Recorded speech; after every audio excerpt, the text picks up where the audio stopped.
lila nyebarana semu kang minoyo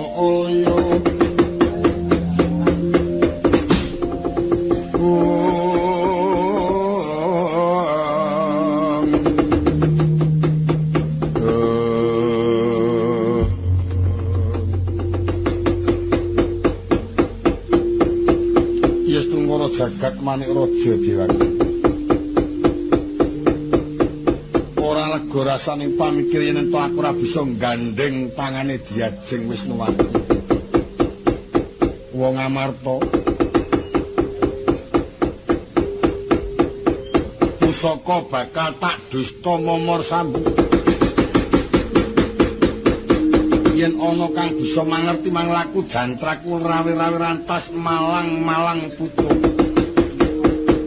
Wes aku kudu gawe korban wani mateni wong Pandhawa. Pandya teka mangkono kocapori kala semana Prabu Dewa Kusuma nantang dumateng para kadang lan ngancam dusta pusaka. Pusana nampa cobaning Jawata. Seka daya prabawaning pusaka satuna wong agung ana madyaning wana gerah bingung. Andugolor kaya widul ndika kidul kaya ngalor kontrang kantrian mung tansah ngubengi Jliwana tuk paribelis.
Nampak sikro ngamban Jumantara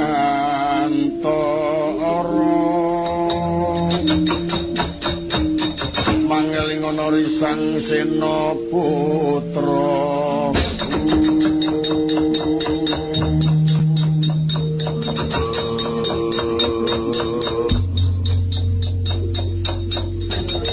mangkono ingkang wonten Jumantara rikala semana Raden Gatotkaca ingkang den utus marang Raden Sedewa tinanggenah jagi negari Ngamarta awit ing kurus ana sasimita yen to kraton Ngamarta bakal kelebon dom smurpingan.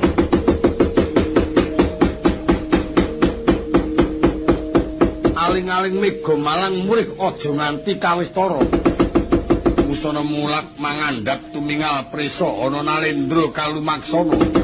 Watak Raden Gatotkaca netepi nggone jumeneng Senopati Gya Cancut Taliwondo.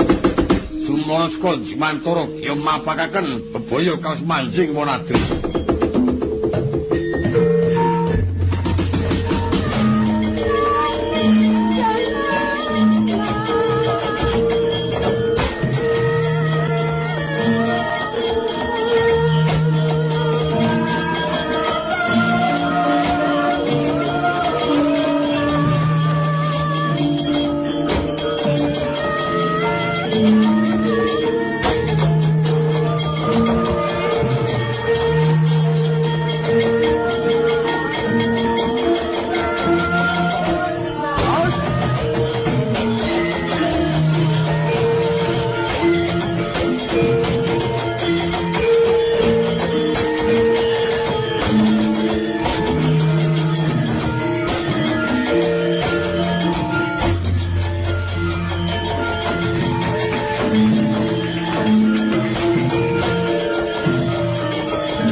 Sigra ngamban Jumantara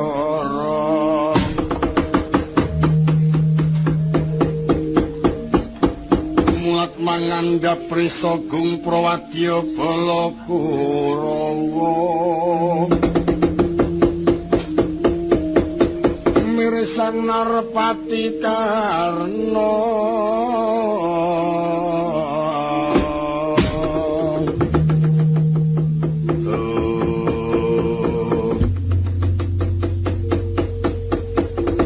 Satria saka Jumantara ngaku tiru sapa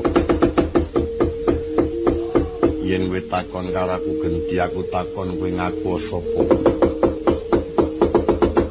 Nalendra saka ing kraton Purwajawedi iki senopati saka ing kraton Giri Purwaka aku Prabu Dirgamuka kowe sapa Satriya Pringgondani Gatotkaca ya Kaca Regu kok sajak Nyolowadi temen kowe bakal mlaku menyang endi ing pengangkah aku oncat saka ing kraton Giri Purwaka bantu kesayangi bakal anggoleki tukoning pinanganten putri Dewi Wisnuwati kersa diboyong nanging dadak nganggo srana pusaka telu Jamus Klimasada tumbak Karawelang lan Songsong Tunggulna wis tau mangerti sing duwe pusaka kuwi apa durung miturut kabar Puntadewa Sindhu saka kersa Dalyayi gandeng pusaka kuwi disun ngampil ora diparingake dijoli bondo donya mesti ora diparingake bakal didusta aku sakwadya bala kabeh tuturi sak mangsa-mangsa cilik konangan gedhe nganti ana kedadean keprandangan aku wajib bilani menisaku gepuk negara Ngamarta saben katon mingis-mingis mula turisan senopati ngaloga duk manjing runing ngayuta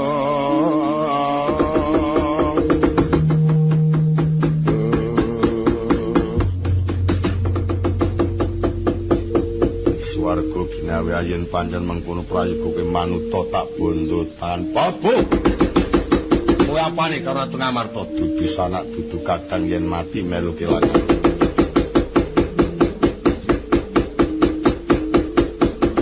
cendenge Ratu Ngamarta wis sakarepmu nggon ngarep. Ora sandadak nganggo tumindak nista yen pancen iso ngalahke Gatotkaca. Pusaka tak pasrahke tak tugel gulmu botol sinaku.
Wah, pahit.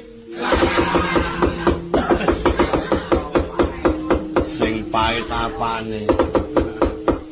Gustimu mau kenang apa kok njuk drebabah depane Siti.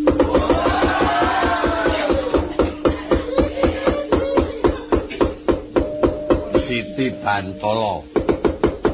Siti kuwi lemah, Buntala kuwi lebu. Dadi depane lemah kemulan bledug kuwi jenenge wong semaput sing nganti ora eling. Ana ning depane Siti tok kira ya. Lemah sing tanpa lebu kon. Siti Rengko. Werna-werna wae ora. Ditmu isih apa ora? Ya isih kaya tak. Kok jaga-jaga ora sembrono, Kang. Utawa ora perlu kuwatir wong. Mengkono apa-apa pasrahke jukonge. Waton tak pandeng isih ketok wis. Nah aku isih ayem. Ayo nek ora njuk mengko njur turu.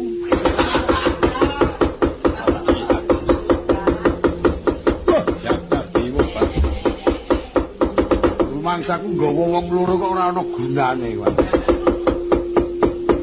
Wong senengane mung gundeman sakenake dhewe. Wirabara kancane semaput ki apa ya digrayang apa ya dipijeti kok wis babar pisan. Gawa wong kok ngono minggu wangun-wangun lho. Angkara nggawa togok kali kula niku jane nggawa kanca melek ora ana.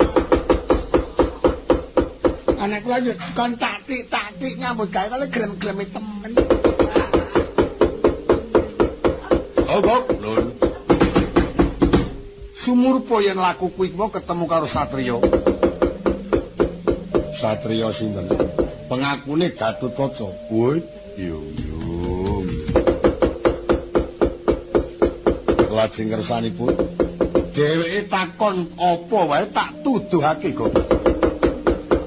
Oh. Janjane Gatotkaca yen karo Punta Dewa apane?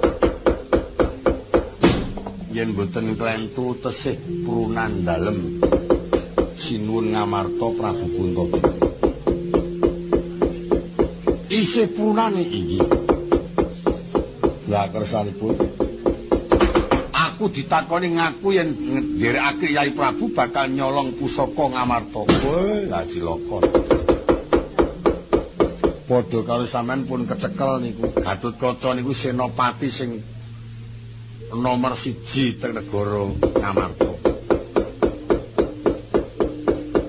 Nomor 1 Gatotkaca, nomor 2 malah kakangne dadi nomor 2. Sapa lung sing nomor 2 kae? Purwarja. Antarja. Ah ya kuwi.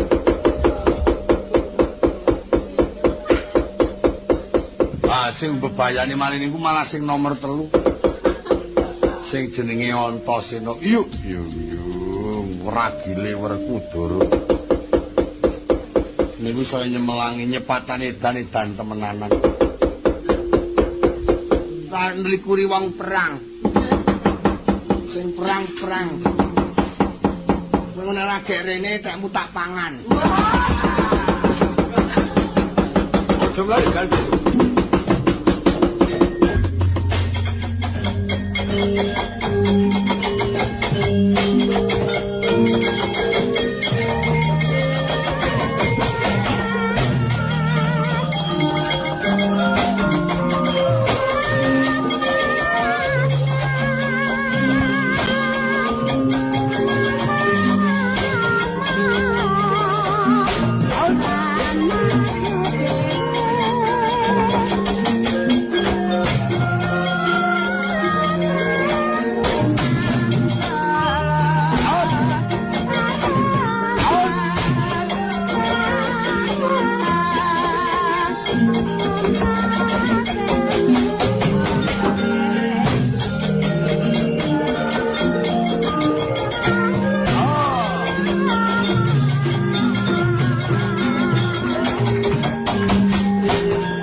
Gatotkaca panggal tak rampungi nyawamu.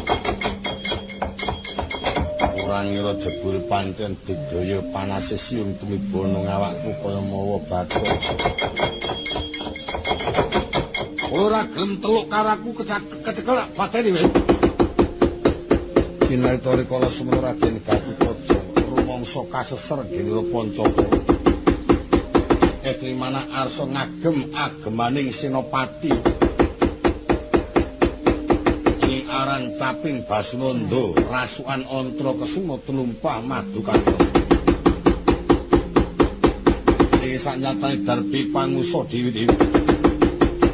Caping Basunanda yen weden agem ana udan ora kodanan ana panas ora kepanasan. Klambi Antra Kesuma yen wis den agem ngamban Dimantara bantri pindha tatir. Madukatra yen wis diagem kinare ngungkuli kayu angker lemah kang wingit mbuya batal kena daya pengaruh. Pendhita tapa ora ana panguasane dewa pisan datan ana tulasari. Manjing ana paprayana sinawang sangka Mandhawa pindha. Garuda nglayang Dimantara.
Cilaka awakku.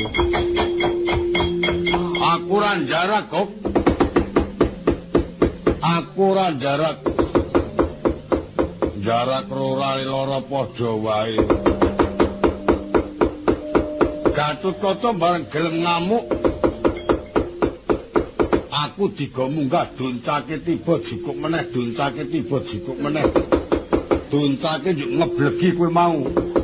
Aja nesu ya Gok, aku ora jarak. Ora karu-karuan. Dadi le nggawa aku ki nggo pranting ngeblegi ngono apa.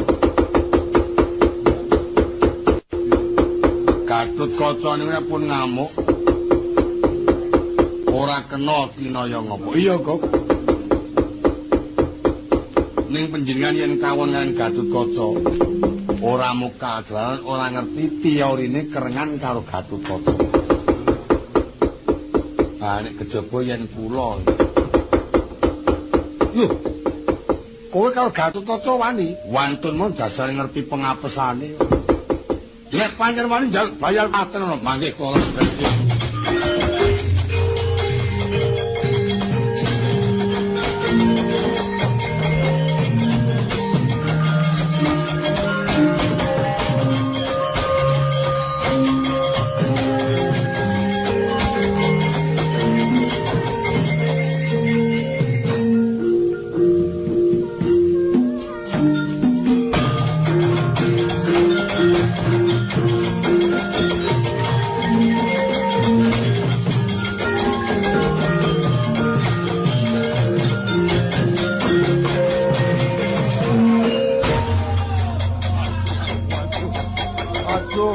aku aduh. Ora kena nesu, ora jarak. Wong edian ora waras. Gatotkaca mati, Gop. Dereng. Lah jare mau sagu mateni Gatotkaca mergo ngerti pengapesane. Ana pengapesane wong niku mbok wong sak jagat kula ngerti pengapesane. Gatotkaca pengapesane kapange, Gop? Wong niku angger dinengke men nek tuwa rak mati. Kondo kene kowe ember ora. Ngendi ana wong kok mrungsungi. Lah napa kula wau perang napa wong tekan ngreka men njaluk tulung den nyuwun tulung kula manguncalke mang benerke kanca kula. Gatotkaca mantuk cekel-cek doncake ngidit teng dhuwur kula dadah. Kaya pas dodo sampean gil jan tonjai. Lanjut sasan dengkul mlecet kuwi ora.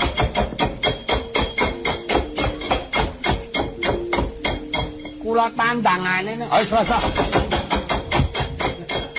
Ora oleh nempil ngeblegi ra oleh.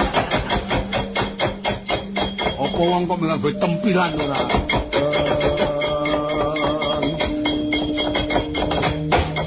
Mulat katon risang prawasa pinarwasa.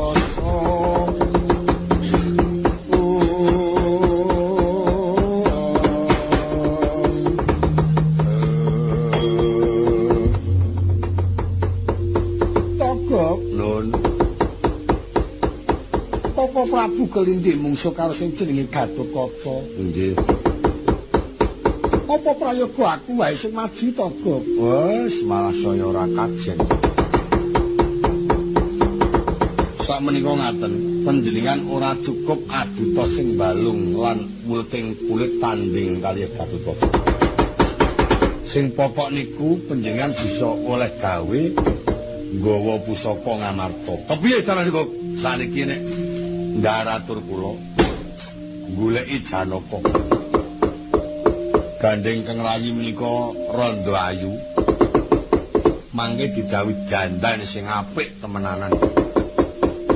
Nek ngagem cara Jawa ya nyampingi sing apik. Sandale sing apik. Tunggu kacamata. Nek nganggo cara model saniki ya kudu ruk-rukan sing apik. Jungkatan sing apik nek perlu potong. Mangke bengesan sing sekirane nggo nglirik Janaka men kepintut, nggo ngenjepi Janaka men kepintut. Lah kowe mengku karepe mangke pun ketemu Janaka, kula nderek nyuwitaken adi kula. Gandeng Janaka weruh piyayi randa modhok adat sing wis cok gendulak-gendulik nika. Mangke nek pun ditampa diserahke serah. Yen pun diserahke njur panjenengan jawab nyuwun kawelasan nyuwun ngampil pusaka ngaten.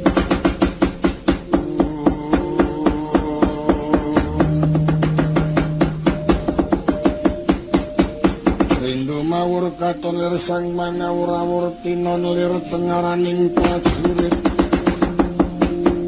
gong makur gongso